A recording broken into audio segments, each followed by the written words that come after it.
Gênesis, capítulo de número 39, versículo 10 a seguir, diz o seguinte: falando ela a José todos os dias, e não lhe dando ele ouvidos para se deitar com ela e estar com ela, sucedeu que, certo dia, veio ela à casa para atender aos negócios, e ninguém dos de casa se achava presente.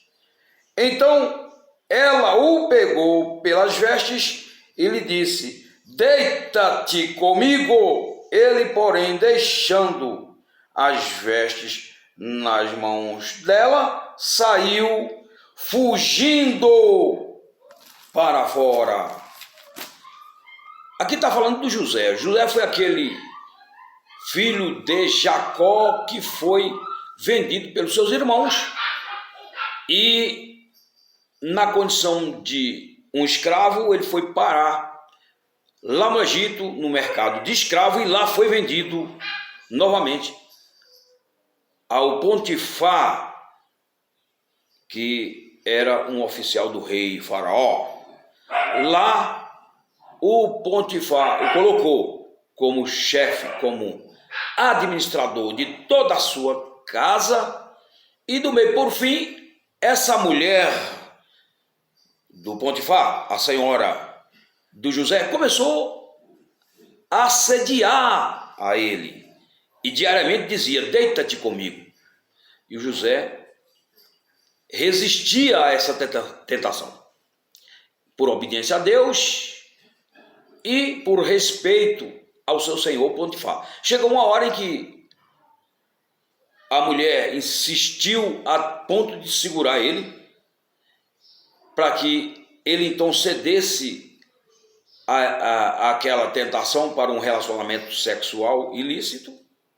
Ele deixou as vestes e fugiu. Ou seja, nós somos orientados e advertidos diante de Deus a fugir de certas situações, de certos ambientes que são prejudiciais à nossa vida espiritual, que combatem contra a nossa alma. E aqui eu quero citar algumas situações diante das quais Deus nos manda fugir, algumas práticas extremamente pecaminosas e que vão trazer danos àqueles que assim se deixam levar por elas.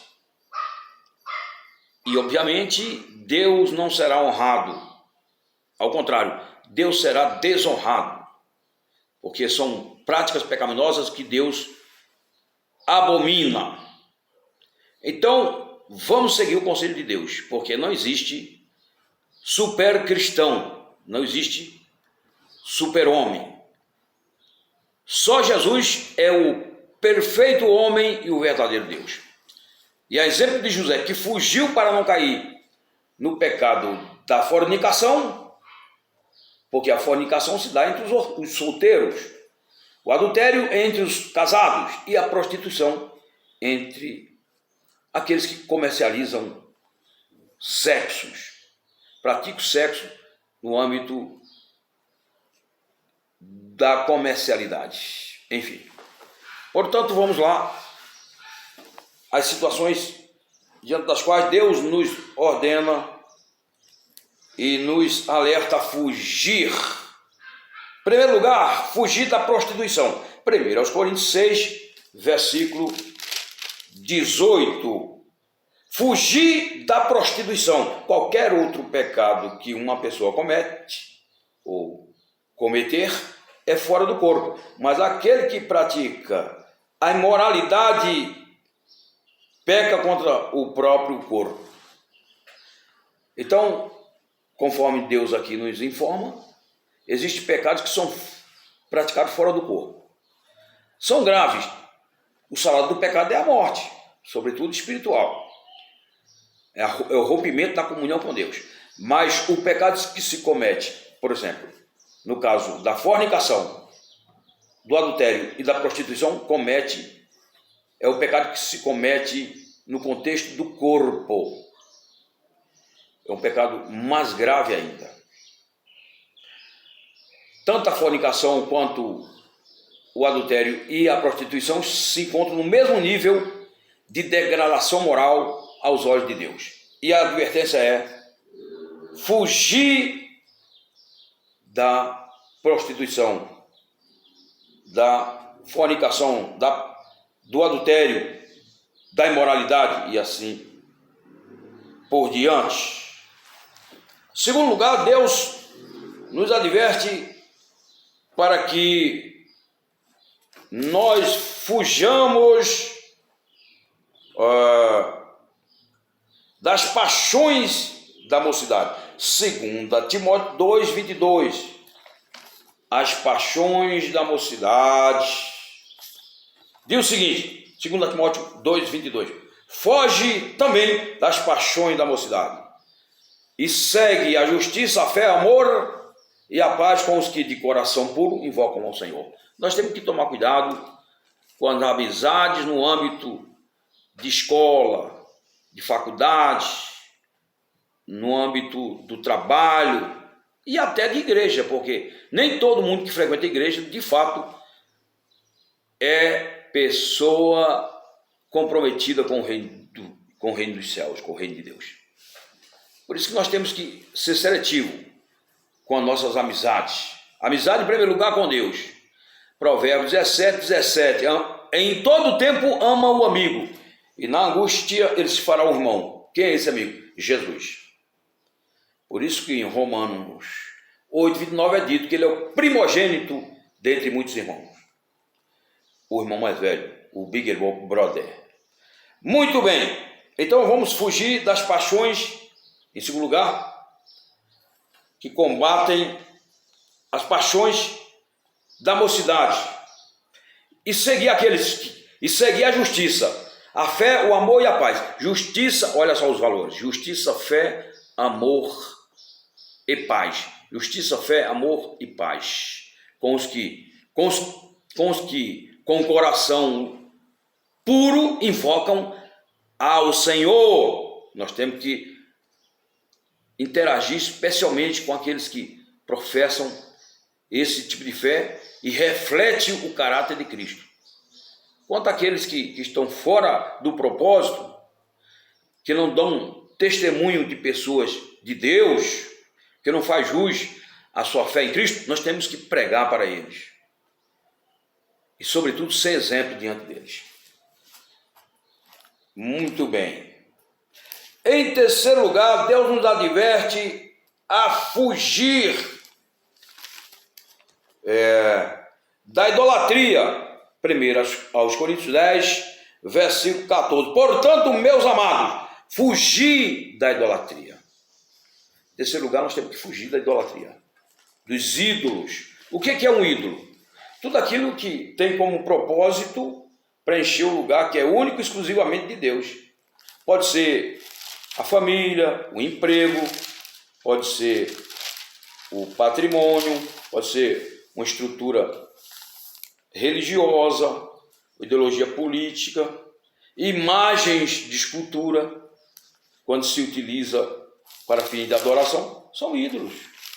E Deus condena, Deus nos adverte para que fujamos dos ídolos, aquilo que nós consideramos como ideal. Ídolo vem de ideal para nossas vidas. Quem tem que considerar o que é ideal para nossas vidas é Deus e não nós.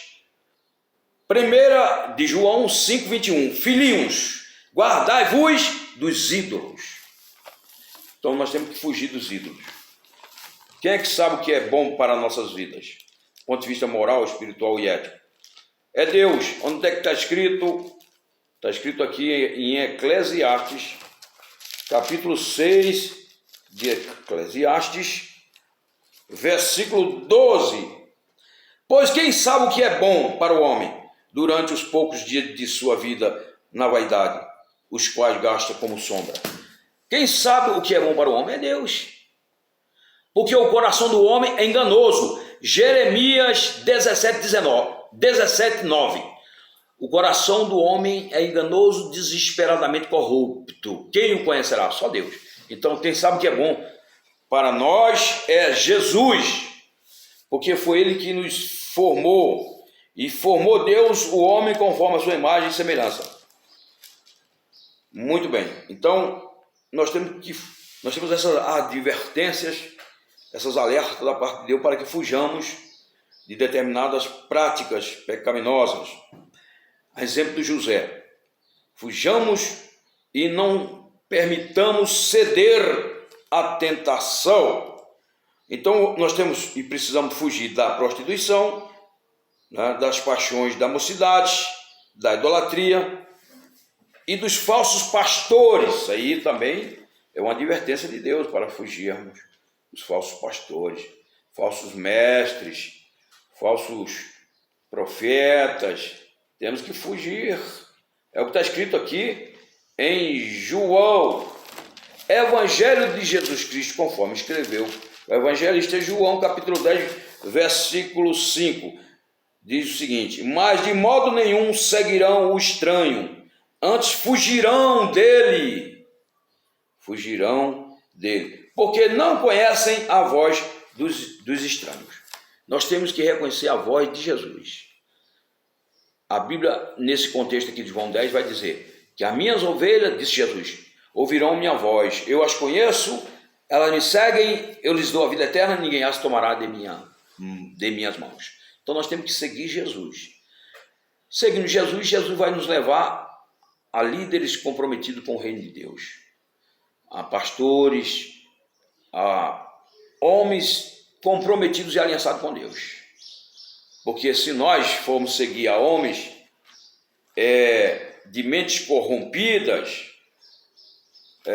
dizendo o apóstolo Paulo aqui em Gálatas, nós não servimos para ser servo de Deus. Já está escrito em Gálatas 1, versículo 2: porventura procuro eu agora o favor dos homens ou de Deus? Ou procuro agradar a homens? Se agradasse ainda a homens, não seria servo de Cristo.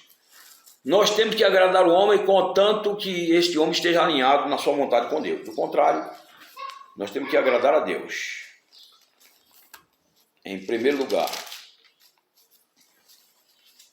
porque Jesus Cristo é o líder. Jesus Cristo é o líder. Não significa dizer que nós não temos que ter uma liderança espiritual, contanto que seja lideranças sérias. A Bíblia fala sobre lideranças que são comprometidas com Deus. Nós temos no contexto, por exemplo, aqui, aproveitando o gancho aqui, aos Hebreus, escritor aos Hebreus, capítulo 13, 17, fala o seguinte, 13, 17: obedecei aos vossos guias e sede submissos para com eles, pois velam por vossa alma como quem deve prestar contas, para que façam isto com alegria e não gemendo, porque isto não aproveita a vós outros.